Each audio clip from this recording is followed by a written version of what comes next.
Kabupaten Biren. Dalam video kali ini saya akan mencoba melakukan kegiatan pra-observasi, yaitu tugas aksi nyata modul 2.3 coaching untuk supervisi akademik. Baik, dalam video kali ini saya akan ditemani oleh rekan sejawat saya, yaitu Ibu Magfirah. Beliau akan menjadi bahan pengamatan saya di kesempatan kali ini.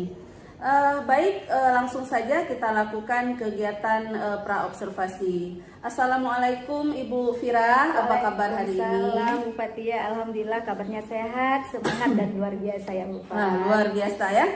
Jadi Ibu, pada hari ini saya akan melakukan kegiatan pra-observasi kepada Ibu, yang tujuannya nanti adalah bisa menjadi ketika Ibu melaksanakan pembelajaran di kelas, saat diobservasi, Ibu sudah lebih siap dan lebih percaya diri ketika berada di kelas.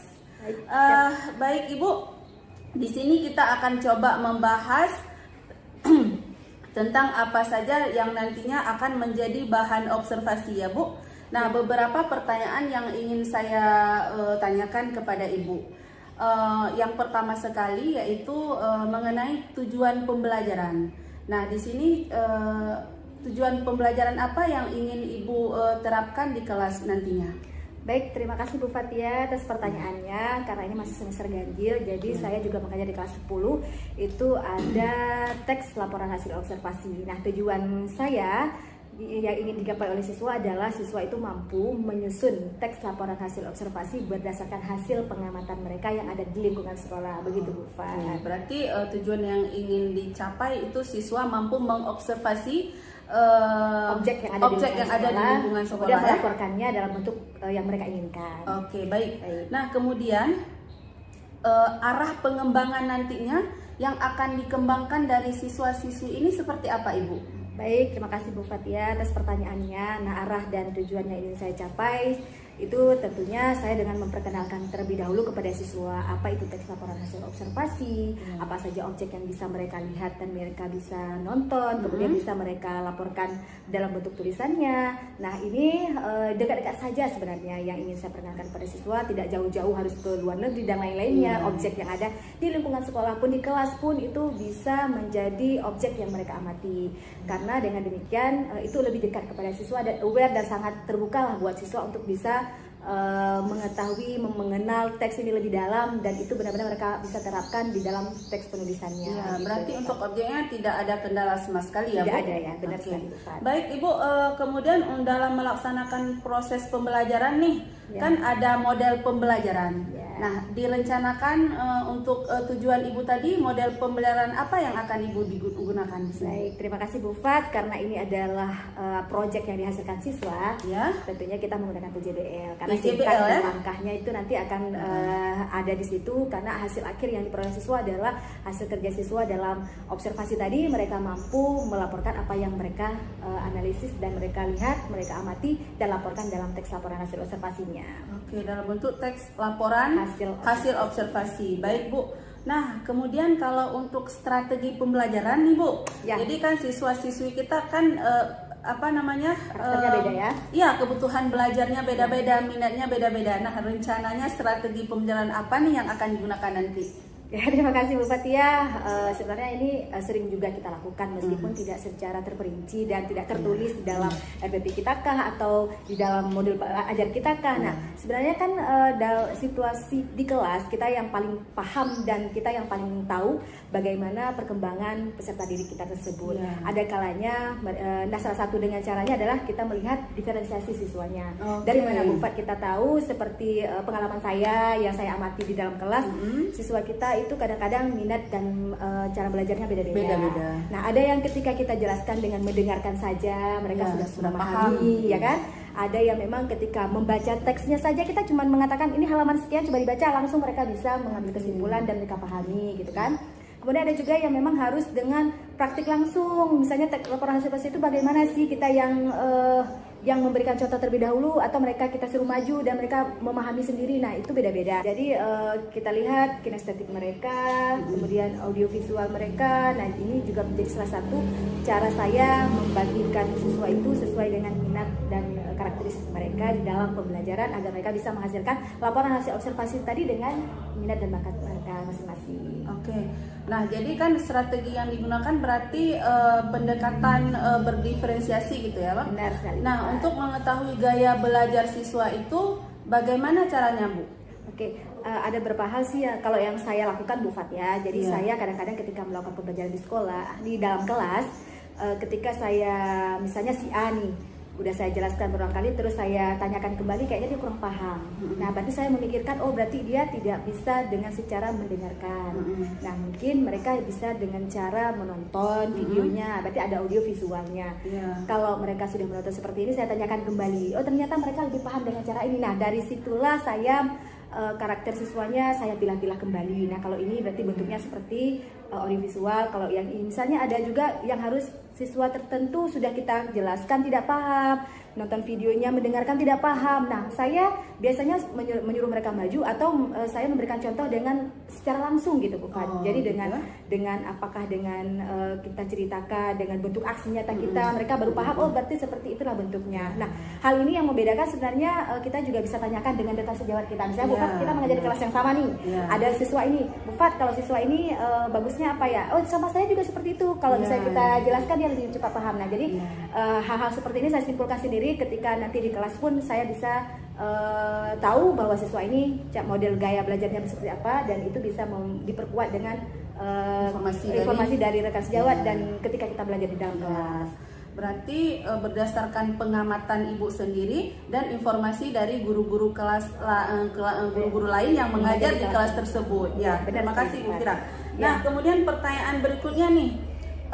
Untuk pembelajarannya nanti kan ada di akhir tuh ada penilaian. Ya, nah, sekali. Penilaian yang Ibu lakukan itu bagaimana? Baik, secara kalau kita melihat materinya adalah teks laporan hasil observasi, penilaian saya itu kepada siswa bisa dalam bentuk tertulis. Artinya mereka menyusun penulisannya, kemudian mereka review, mereka edit kalau memang ada hal yang kurang ini dengan objek yang sudah dihadirkan tadi, mereka bisa menyampaikan dalam bentuk tulisan. Nah, kalau memang mereka pun ingin menyampaikan dalam bentuk rekaman suara, misalnya itu kan lebih ke audionya, boleh juga seperti itu. Jadi nanti saya memberikan kebebasan sesuai dengan diferensiasi yang sudah saya sebutkan tadi Bu Fat. Jadi mereka boleh merekam dari handphonenya, mengirimkan ke saya teks yang sudah mereka amati dan laporkan, atau juga mereka bisa membuat dengan video. Itu luar biasa sekali ya.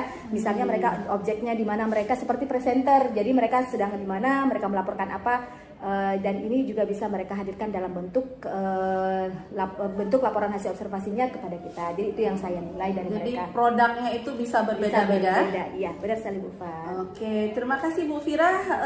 Mungkin ini saja beberapa pertanyaan yang saya ajukan. Saya hanya ingin tahu saja arah kegiatan pembelajaran dengan maksimal ya, supaya nanti apa yang sudah Ibu rencanakan bisa berjalan dengan baik. Terima kasih sekali Bu Fira. Semoga kegiatan observasi nanti yang kita rencanakan pada hari Rabu bisa berjalan dengan lancar, dan sampai jumpa lagi nanti di kegiatan pasca observasi. Siap Bu Fat, terima kasih atas waktunya.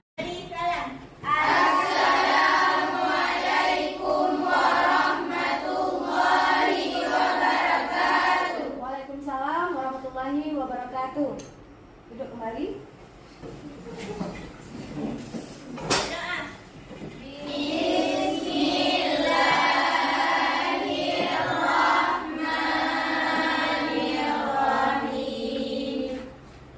Rabbi sholli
pelajaran bahasa Indonesia.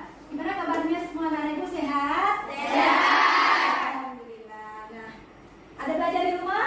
Ada. Alhamdulillah, karena kita hari ini tugasnya adalah lanjutan dari minggu yang lalu. Nah, karena minggu yang lalu kita telah mempelajari tentang struktur dan kaidah kebahasaan teks laporan hasil observasi, dan hari ini materi kita adalah menyusun teks laporan hasil observasi yang kita amati adalah di sekeliling sekolah yang ada di area sekolah kita. Nah, sebelum kita melanjutkan, Ibu mau bertanya dulu nih, tes. Apakah kalian masih ingat materi kita yang sebelumnya? Nah, di dalam teks laporan hasil observasi itu strukturnya ada? Ya. Dari sekali siapa yang jawab? Yudha ya. Oke, baik.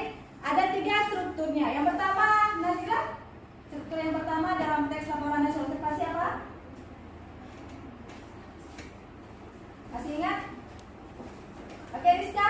Pernyataan umum. Ya, ada pernyataan umum. Betul sekali, Rizka. Ada pernyataan umum. Nah, di dalam teks laporan hasil observasi itu dibuka oleh pernyataan umum. Rizka tadi udah jawab. Pernyataan umum itu isinya apa, Rizka? Berisi informasi umum tentang objek yang dilaporkan, misalnya nama objek atau termasuk nama ilmiah juga ada. Ya, benar. Kalau misalnya nanti yang kita objek adalah yang kita lihat atau kita amati objek tertentu, maka di deskripsi umumnya itu adalah mendefinisikan apa yang kita amati. Itu struktur yang pertama. Terus sekali struktur yang kedua, siapa yang bisa jawab? Boleh tunjuk tangan. Oke, Wilda. Deskripsi bagian. Deskripsi bagian. Nah, apa isi dari deskripsi bagian, Wilda? Deskripsi bagian berisi uraian hal-hal yang dilaporkan secara terperinci. Jika objek yang dilaporkan adalah hewan, uraiannya mencakup hidup fisik, habitat, makanan, dan perilaku. Jika objek yang dilaporkan adalah tumbuhan, uraiannya berupa perincian ciri fisik, bunga, akar, buah, atau bagian yang lain. Oke, benar sekali. Nah, kalau yang kedua deskripsi bagian. Nah, kalau untuk nomor 3, setelah kita deskripsikan deskripsi bagiannya, yang nomor 3, siapa yang bisa? Oke, silakan. Deskripsi manfaat atau kesimpulan. Deskripsi manfaat atau kesimpulan. Baik, apa yang ada di dalam deskripsi manfaat ini? Atau kesimpulannya? Bagian ini berisi deskripsi manfaat objek yang dilaporkan dan lingkungan secara umum dari hal-hal yang diperoleh. Baik. Nah, untuk hari ini selain kita akan menyusun teks laporan hasil observasi berdasarkan strukturnya ini, kita juga memperhatikan kaidah kebahasaannya. Ini juga berkaitan karena dalam menyusun teks laporan hasil observasi juga berdasarkan struktur yang udah kita sebutkan tadi ada 3. Nanti kita akan lihat. Sebelumnya sepertinya kurang semangat untuk belajarnya. Kita tepuk semangat dulu, siap? Siap.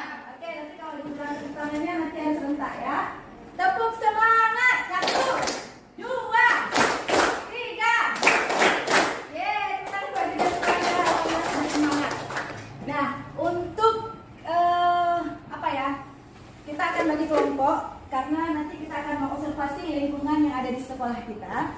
Makanya nanti saya tanya dulu nih, permen kesukaannya apa ya kira-kira? Yuk, ambil satu aja. Satu aja. Oke.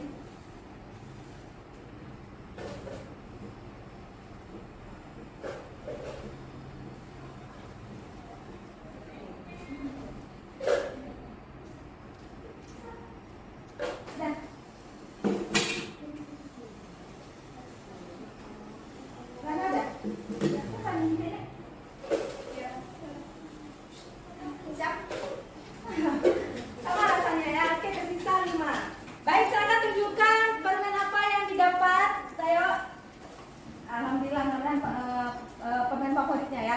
Silakan berkumpul bersama teman-teman yang permennya sama. Kita bentuk kelompok. Ya. Oke, ini kelompok apa?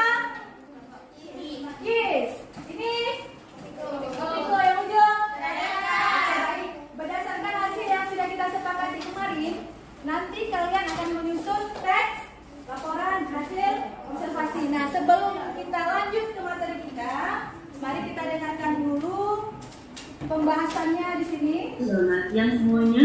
Bagaimana kabarnya hari ini? Saya harap kalian semua dalam keadaan sehat dan tetap bersemangat. Hari ini kita akan menyusun menyusun sebuah teks laporan hasil observasi. Bagaimana caranya dan bagaimana langkah-langkahnya, silakan disimak dengan baik ya.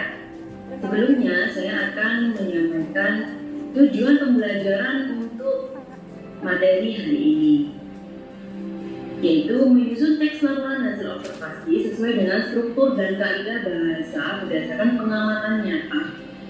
Itu adalah tujuan pembelajarannya. Nah, kita akan langsung menuju ke langkah-langkah menyusun sebuah teks laporan hasil observasi ya.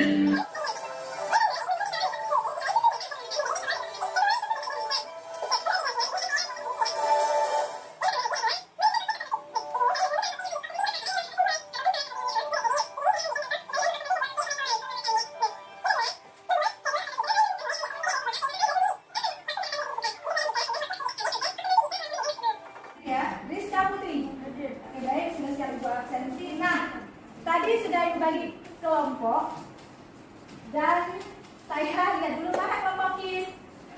Tunjuk tangan. Oke, kelompok relaksa, kelompok kopiko. Oke, baik, sudah dibagi kelompoknya dan sudah duduk juga berdasarkan kelompoknya masing-masing. Baik, sekarang saya ada 3 kertas. Di dalamnya sudah ada objek, ya, sudah ada objek yang nanti akan kalian observasi. Kelompok ini silakan ambil satu. Jangan dibuka dulu ya, jangan dibuka dulu, silakan diambil. Kopiko. Dan tersisa satu lagi, berarti nggak ada pilihan ya untuk kelompok relaksa. Terpaksa harus menerima yang ini. Semua diobservasi ya. Oke, silakan dibuka kelompok KIS. Dapat observasinya di bagian mana?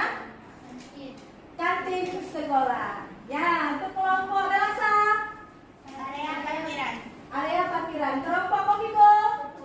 Perpustakaan. Nah, 3 area ini kalian dapat tugas untuk melakukan observasi. Fokus nanti presentasinya dalam bentuk audio visual. Atau disebut boleh memilih ya. Kalian pilih apa? PPT.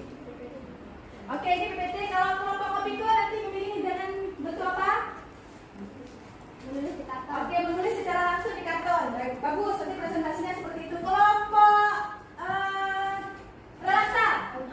Audio. Berarti kalian merekam suaranya ya. Bagus. Nah, 3 kelompok sudah mempunyai objek yang akan diobservasi. Kemudian sudah mendapatkan juga bagaimana cara penyampaiannya dalam observasi. Dan sekarang saya, sebelum kalian bekerja sama dengan tim dan kelompok kalian, yuk kita persiapkan dulu yel-yel kelompoknya. Saya kasih waktu 2 menit. Yuk, yang kompak, yang semangat, biar enak kita presentasinya nanti dan kerja timnya. Ya, boleh belajar dulu. Boleh berdiri kelompok KIS. Yeay, sama dengar ya. Dan semangat untuk belajarnya. 3, 2, 1. Kis, kis, kis, semangat belajar. Tepuk tangan.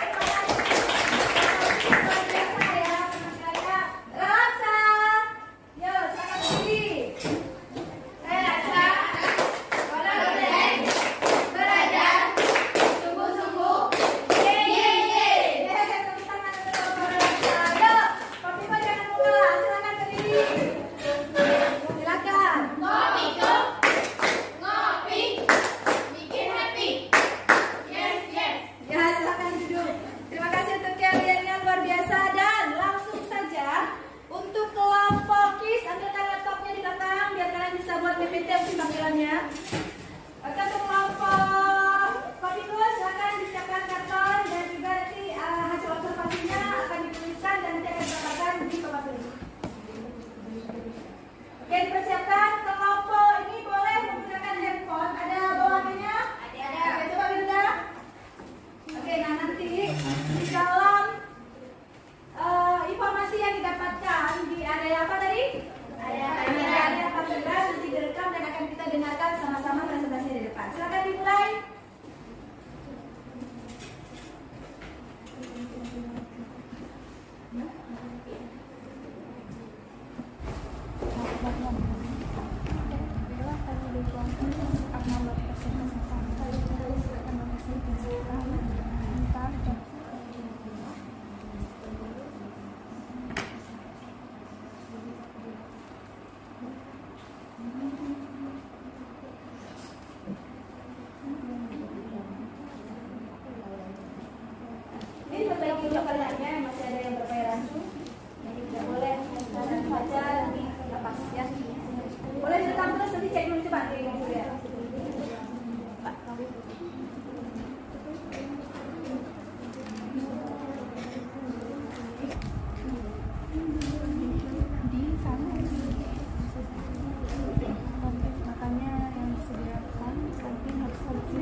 Waalaikumsalam. Kami dari kelompok KIS akan mempresentasikan tentang contoh teks laporan hasil observasi, dan anggota kelompok KIS adalah Ashifa, Linda, Rizka, Nisa, Nazira, Rizna, dan Najwa, yang dipandu oleh Ibu Wakilan SPD dari SMK Negeri 1 Gandapura, kantin sekolah SMKN 1 Gandapura, laporan hasil observasi atau LHO. Makanan yang disediakan kantin haruslah bersih dan halal. Jenis-jenis makanan yang disediakan pun minimal harus memenuhi 4 sehat 5 sempurna. Kondisi kebersihan di sana cukup baik karena jarang ditemukan sampah berserakan di lingkungan. Warga sekolah pun turut serta menjaga kebersihan dengan membuang sampah di tempat yang disediakan. Kesimpulan, dengan melakukan observasi di kantin SMK Negeri 1 Gandapura, kami dapat mengetahui lebih lengkap berbagai macam makanan dan minuman yang dijual di kantin. Selain itu, kami dapat mengetahui berbagai macam manfaat dari kantin. Di antaranya yaitu tempat untuk makan pada waktu istirahat dan juga berdiskusi dan mengerjakan tugas sepulang sekolah. Demikianlah presentasi dari kami. Apakah ada yang ingin bertanya? Oke, ini ya hasil dari kelompok KIS. Luar biasa, tepuk tangan dulu dong.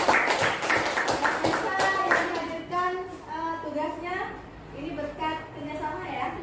Timnya sangat luar biasa dan sangat rinci ya tentang kantin sekolah kita. Nah, dari pemaparan mereka ada yang ingin ditanyakan?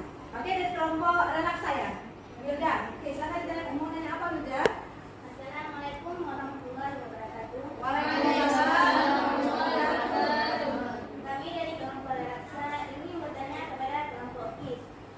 Menurut hasil observasi kalian, apakah kantin kita sudah menerapkan pola sehat baik dalam penjualan makanan atau minuman maupun pengelolaan sampah? Oke, baik, kami akan menjawab pertanyaan dari kelompok KIS, dari kelompok Laksa. Ya, kantin sekolah SMKN 1 Gandapura sudah menerapkan pola sehat. Misalnya, bungkusan yang digunakan dalam wadah atau tempat makanan ada penduduknya. Tempat sampah tersedia dengan baik, dan ini sudah memenuhi kriteria kantin yang sehat.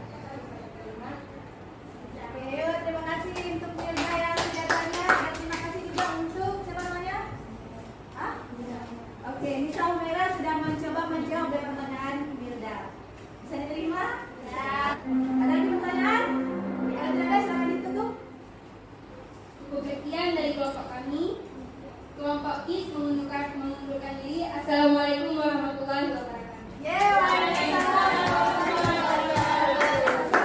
Oke, selanjutnya kita dengar yuk presentasi dari kelompok area parkiran. Silakan, karena ini tugasnya sudah dikirim, sudah dilengkap, jadi kita akan dengarkan sama-sama. Silakan pembukaan dulu sebelum kita dengar presentasi dari kelompok kalian. Assalamualaikum warahmatullahi wabarakatuh. Kami dari kelompok Relaksa dengan anggota Syifa Umaira, Syifa Azhara, Wildatul Ahya, Husnul Khotimah, Aprina, Fika, Anwar Aulia, dan Putri Manawarah akan mempresentasikan tugas kelompok kami yang menyusun teks laporan hasil observasi atau LAO dengan judul Parkiran Sekolah SMK Negeri 1 Gandapura. Selamat mendengarkan. Deskripsi umum. Lapangan parkir adalah salah satu bagian tempat yang terdapat pada SMK Negeri 1 Gandapura. Tempat parkir dibedakan sesuai dengan tingkatan siswa. Hal ini untuk memudahkan siswa dalam mencari sepeda mereka. Tempat ini dihiasi dengan hasil gambar karya siswa yang semakin memperindah suasana tempat parkir. Deskripsi manfaat atau kesimpulan. Tidak hanya sekedar untuk menyimpan sepeda dan kendaraan yang dibawa. Lapangan parkir juga berfungsi untuk mengurangi resiko terjadinya peristiwa kehilangan kendaraan tersebut. Namun, lahan parkir SMK Negeri 1 Gandapura belum memadai karena ketersediaan lahan parkir dengan kapasitas yang cukup juga menjadi hal yang penting. Tetapi, secara keseluruhan tempat parkir SMK Negeri 1 Gandapura sudah dirasa cukup aman dan mudah dijangkau. Juga sangat terasa manfaatnya bagi siswa-siswi, guru, warga sekolah, bahkan orang lain yang berkunjung ke sekolah SMK Negeri Demikian hasil pemaparan dari kelompok kami. Terima kasih atas perhatian teman-teman sekalian. Mohon maaf atas kesalahan dan kesilapan. Akhir kalam, wassalamualaikum warahmatullahi wabarakatuh. Waalaikumsalam warahmatullahi wabarakatuh. Coba tepuk tangan untuk presentasi dari kelompok Relaxa. Ini presentasi dari kelompok kami. Sekian dan terima kasih. Assalamualaikum warahmatullahi wabarakatuh. Waalaikumsalam warahmatullahi wabarakatuh. Nah, salah satu kunci ketika kalian itu mendapatkan ilmu pengetahuan, terus ketika ada tugas kalian akan membuatnya di mana? Nah, di mana biasanya tempat kita memperoleh buku bacaan? Nah, di mana? Di perpustakaan. Benar sekali beda. Jadi kita akan mendengarkan presentasi dari kelompok Komiko. Dipersilakan. Assalamualaikum warahmatullahi wabarakatuh. Waalaikumsalam warahmatullahi wabarakatuh. Kami ingin mempresentasikan hasil kerja kelompok kami. Nama anggota Septiana Ramadhani, Rana Zainina, Yuliana, Misra Hanum, Narzila Humaira, Munazila, Mulyani, Anwar Anjifa. Laporan hasil observasi perpustakaan SMKN 1 Gandapura. Deskripsi umum. Dalam sejarahnya, perpustakaan ini dibangun pada tahun 2009 lalu. Sejak sekolah SMKN 1 Gandapura berdiri, perpustakaan ini awalnya dibangun di depan lapangan voli dan berdampingan dengan ruang kesiswaan. Semenjak grafik peminjam perpustakaan SMKN 1 Gandapura tahun 2024 sampai 2026 menunjukkan data peminjam terbanyak terjadi pada November yaitu pada angka 17 dan peminjaman paling sedikit terjadi pada bulan Maret yaitu pada angka 2. Kita dapat menyimpulkan bahwa keberadaan perpustakaan itu sangat penting. Dimanapun perpustakaan itu berdiri, kita harus menjaganya. Karena perpustakaan merupakan tempat terbaik untuk membaca dan tempat terbaik di mana pengetahuan disimpan. Meskipun di zaman sekarang untuk mendapat informasi tidak perlu repot-repot, cukup mencarinya di internet. Tetapi tetap saja kita tidak boleh melupakan perpustakaan karena berawal dari sanalah orang-orang bisa menciptakan teknologi modern. Sekian dari kelompok kami. Apakah ada pertanyaan? Oke, baik. Tepuk tangan dulu buat kelompok Komiko yang telah presentasi area perpustakaan yang ada di sekolah kita. Ada yang mau ditanyakan? Oke, silakan. Assalamualaikum warahmatullahi wabarakatuh. Waalaikumsalam warahmatullahi wabarakatuh. Terima kasih atas kesempatan yang telah diberikan kepada saya. Yang ingin saya tanyakan adalah saat observasi di perpustakaan dari siapa saja informasi itu diperoleh. Oke, bisa terdengar pertanyaannya? Oke, baik. Silakan dijawab. Baiklah, terima kasih atas pertanyaannya. Saya akan menjawab dari kelompok I. Yang menjadi informasi saat observasi di perpustakaan adalah kepala perpustakaan adalah Ibu Mahniar dan staf perpustakaan lainnya yaitu Bu Rukiah dan Ibu Muhammad. Sekian dari kelompok Komiko. Assalamualaikum warahmatullahi wabarakatuh. Waalaikumsalam warahmatullahi wabarakatuh. Gimana? Semangat ya kita belajarnya bahwa observasi itu bisa dari lingkungan mana saja seperti yang kita sudah observasi tadi, ada yang di ada yang dari kantin, ada yang dari parkiran, dan ada yang dari perpustakaan. Step pelaporan hasil observasi itu ada beberapa langkahnya. Masih ingat? Oke, masih ingat yang 1, 2 apa langkahnya tadi? Menentukan objek, mengumpulkan data. Benar sekali ya yang dijawab tadi bahwa ada 2 hal. Yang pertama ini adalah menentukan tema atau objek yang telah kita tentukan, kemudian menyusun data. Terima kasih. Yang langkah berikutnya 2 lagi.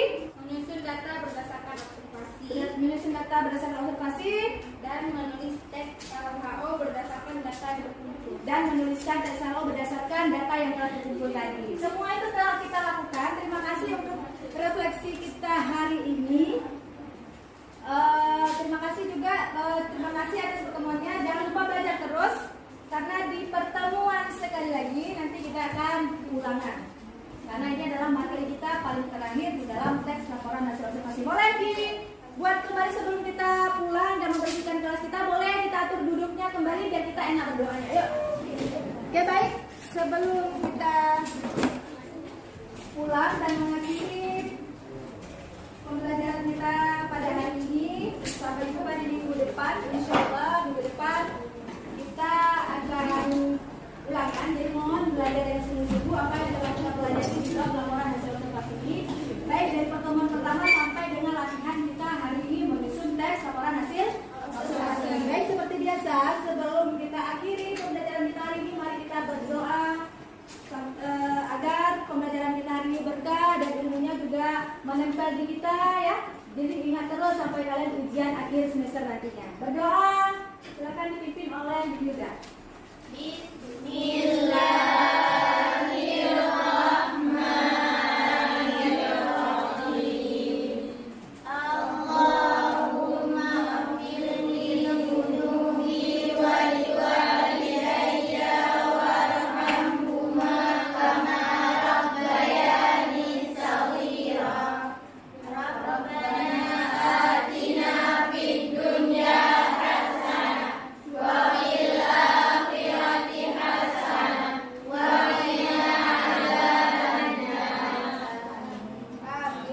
Oke, baik, terima kasih untuk pertemuan kita hari ini. Terima kasih juga atas kebersamaan kita. Jangan lupa belajar untuk kita ulangi minggu depan. Dan ibu akhiri, wassalamualaikum warahmatullahi wabarakatuh. Waalaikumsalam warahmatullahi wabarakatuh. Terima kasih. Assalamualaikum warahmatullahi wabarakatuh. Pada kesempatan kali ini saya akan melakukan kegiatan pasca observasi, yaitu bagian dari tugas modul coaching untuk supervisi akademik. Baik, pada kesempatan kali ini saya didampingi oleh pengajar praktik saya. Terima kasih Ibu Gustina Fitriani, dan kemudian guru pengajar saya Ibu Makfirah yang sudah berhadir dalam rangka mengikuti kegiatan pasca observasi kegiatan kita. Baik, saya Fatia selaku calon guru penggerak angkatan 11 akan melakukan kegiatan pra observasi yang sudah kita lakukan observasi pada beberapa waktu yang lalu. Baik Ibu Makfirah, kita akan melakukan bincang-bincang refleksi terkait observasi yang sudah kita lakukan beberapa waktu yang lalu. Setelah kegiatan observasi, bagaimana perasaan Ibu terkait pembelajaran? Baik, terima kasih Bu Fatia atas pertanyaannya, luar biasa banget ya. Karena kalau ditanya perasaan pastinya lega, bahagia, karena saya sudah dilihat, diobservasi, kemudian saling berbagi dengan Bu Fat juga saat pembelajaran kemarin itu, dan pokoknya sangat luar biasa leganya gitu Bu Fat. Iya, baik, terima kasih. Kemudian bagaimana tanggapan siswa Ibu ketika proses pembelajaran yang Ibu lakukan di kelas? Baik, terima kasih Bu Fat atas pertanyaannya, dan yang saya rasakan ya, saat pembelajaran bersama siswa itu antusiasme mereka itu sangat tinggi dalam pembelajaran, dalam proses pembelajaran, baik itu sebelum, sesudah mereka membuat tugas, pokoknya luar biasa antusias mereka. Iya, kemudian terkait dengan kesiapan belajar itu sendiri bagaimana Ibu? Baik, terima kasih, karena ini yang saya ambil kemarin adalah materinya teks laporan hasil observasi. Ketika mereka sudah saya perkenalkan dengan teks tersebut, nah di akhir fase pembelajarannya mereka itu memaparkan hasil tugas yang sudah saya berikan. Jadi sangat luar biasa persiapannya, sangat luar biasa penampilan mereka, dan saya rasa ini juga salah satu hal yang membanggakan buat saya dan siswa saat pembelajaran di kelas. Iya. Kemudian bagaimana tanggapan siswa terkait metode-metode yang Ibu lakukan kemarin? Kalau saya lihat itu menggunakan strategi pembelajaran berdiferensiasi ya Bu ya? Ya. Nah, gimana nih? Baik, terima kasih Bu Fat. Sebagaimana yang saya sebutkan kemarin itu, sebelum kita observasi Ya, dan sesudah di observasi pra, ya? kemarin ya, siswanya kan berdasarkan hasil bakat dan minat belajarnya kemana, arahnya sudah ditentukan. Jadi siswa pun saat pembelajaran, saat proses, dan saat membuat tugas dan presentasi pun itu sesuai dengan bakat minat mereka. Jadi ada 3 hal yang mereka tampilkan kemarin saat pembelajaran di kelas, Bufat. Yang pertama, mereka membuat tugas dalam bentuk PowerPoint biasa. Ada yang dengan membuat audio, karena mereka kemarin itu kan sudah sempat saya sebutkan juga di pranya bahwa audionya adalah mereka merekam suara sendiri. Jadi presentasinya adalah mereka langsung memperdengarkan hasil observasinya di lapangan setelah mereka rekam suaranya. Dan setelah itu adalah kinestetik, mereka menggunakan video dan audio. Jadi semua tampilan mereka itu ada di 3-tiganya ini. Alhamdulillah semua berjalan dengan sesuai dengan rencana dan apa yang sudah menjadi saya arahkan pada siswa. Ya, bagus sekali ya. Memang kemarin saya melihat kalau strategi pembelajaran berdiferensiasinya, Ibu lebih mengembangkan di berdiferensi produk, Bu ya. Jadi hasil dari kelompok itu memang bermacam-macam. Bagaimana Ibu tahapan awal dalam mengamati gaya belajar siswa? Baik, terima kasih Bu Fat. Nah, kalau gaya ini sendiri, yang pertama dari pengalaman saya dengan pembelajaran sebelumnya, jadi ketika kadang-kadang 1-2 orang yang saya sampaikan materinya, kemudian ada yang ketika mendengarkan saja atau ketika membaca saja saya bilang halaman ini sekian, mereka langsung bisa menangkap pembelajarannya. Jadi saya tahu mereka adalah orang yang memang bisa kontekstual, gitu ya.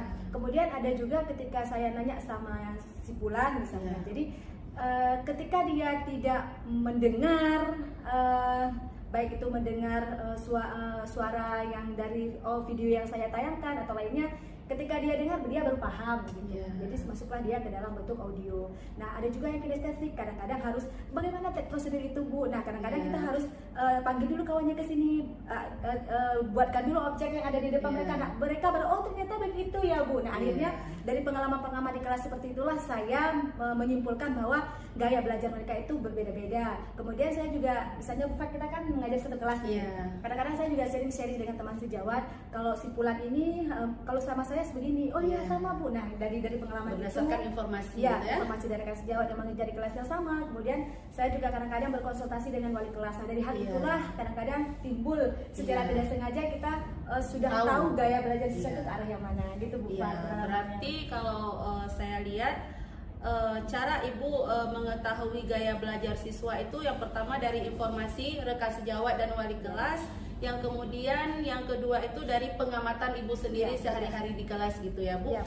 Iya, Bu. Kemudian untuk proses pembelajaran nih terkait kendala, apakah pasti kan ada kendala di kelas nih, terkait kendala, apakah kendala-kendala ini sudah teratasi atau masih ada yang Ibu rasakan di kelas? Baik, terima kasih. Kalau kendala pasti, karena kan seperti yang saya sebutkan tadi, walaupun kita sudah membagi siswa dalam bentuk gaya minat mereka, nah kadang-kadang kan dalam kelompok ini ada yang pasif siswanya. Nah, padahal kan kita sudah memberikan kesempatan kepada mereka untuk saling berkomunikasi, saling interaksi, saling bekerja sama dalam tim.